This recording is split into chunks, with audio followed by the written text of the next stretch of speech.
Welcome everybody back to Rock, Paper, Pencil, your daily dose of tabletop and traditional gaming goodness. And today we're going to be doing the,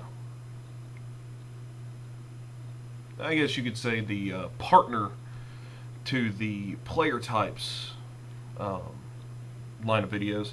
We're going to do GM types. And from a player standpoint, how to deal with them. And as a GM, how to, if you are this type, maybe change up your game a little bit. And the first one we've got today is the LARPer. He wants you to show up in character, always be in character. If you're not in character, get away from the table. And while that does have its own benefits in some ways, gets kind of annoying. Especially when you just want to ask somebody across the table, hey, can you pass that bag of chips? But since you didn't make the mythical symbol, since you didn't do whatever you need to do with your hands to say it out of game, you have to handle it in game now. Now everyone...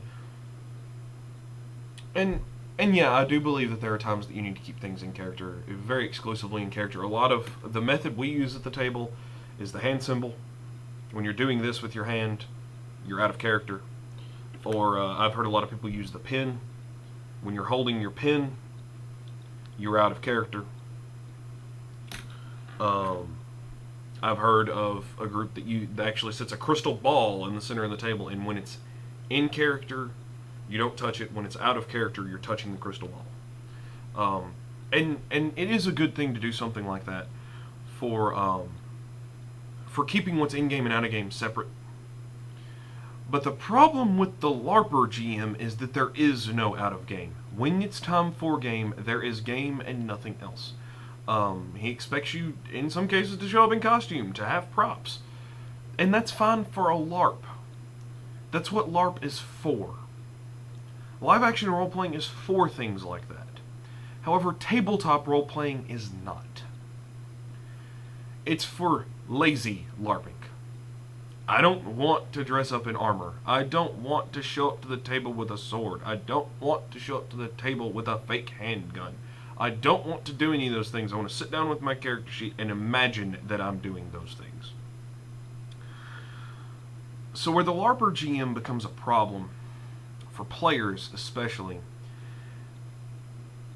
is that there becomes a point where you're trying to get something done out of game, and he just won't let it happen. And as always, and this is going to be the intro for every single one of these on how to deal with this GM type, as a player,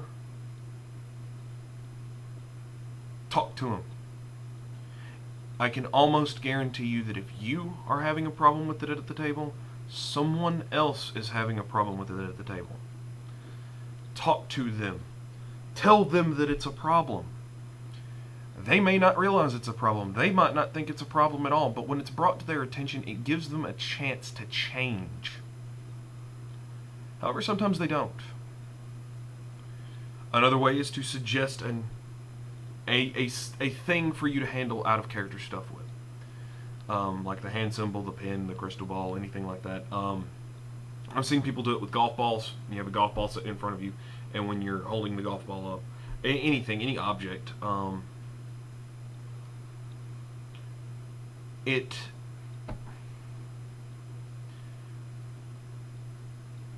outside of really handling things like that, there is always the option, and it's not something that I like to push because I don't like people's games being broken, because I, as a GM, and I know many GMs that put a lot of time and effort into their sessions and their games, and I know a lot of players put a lot of time and effort into their characters, they don't want to see a game go bad.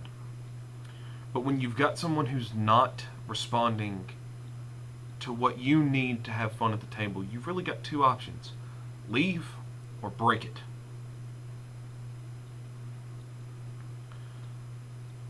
Start handling ridiculous things in character. Start saying that your character's doing whatever you're doing. Start doing that. And eventually it'll get to the point where it becomes a problem for the GM to keep up with it. And then the GM will eventually either stop what he's doing or kick you out. The LARPer is a hard one to really work around. That's one of the reasons why I started with it, because it can be difficult. I am a GM that loves to roleplay. I am a person who loves to roleplay. I love it. I think that it's really the biggest draw for me in the hobby. Getting to be someone else for a few minutes, for a few hours, rather. However, there is a point where it goes too far. And the LARPer does take it way too far. So as always, talk to them about it. Another good way to handle it is that no one likes confrontation. I don't know anyone who likes getting into a yelling match at the table. However, if he is going to force you to LARP, LARP those fights. LARP those arguments between your character and his NPC. When your character gets mad, don't just sit there and say, well, this isn't very good, I don't like this. Don't sit there and say it. Stand up, get mad, get in his face, yell, scream, and I have seen it happen where it comes to a series of thrown punches. And then both people sat down and said it was really stupid, we never should let it get to that point. And usually that singular experience is enough for the LARPer to stop permanently, stop pushing it too far.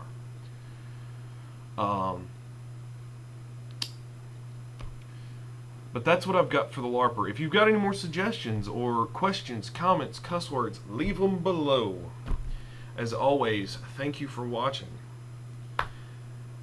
And until next time, keep rolling.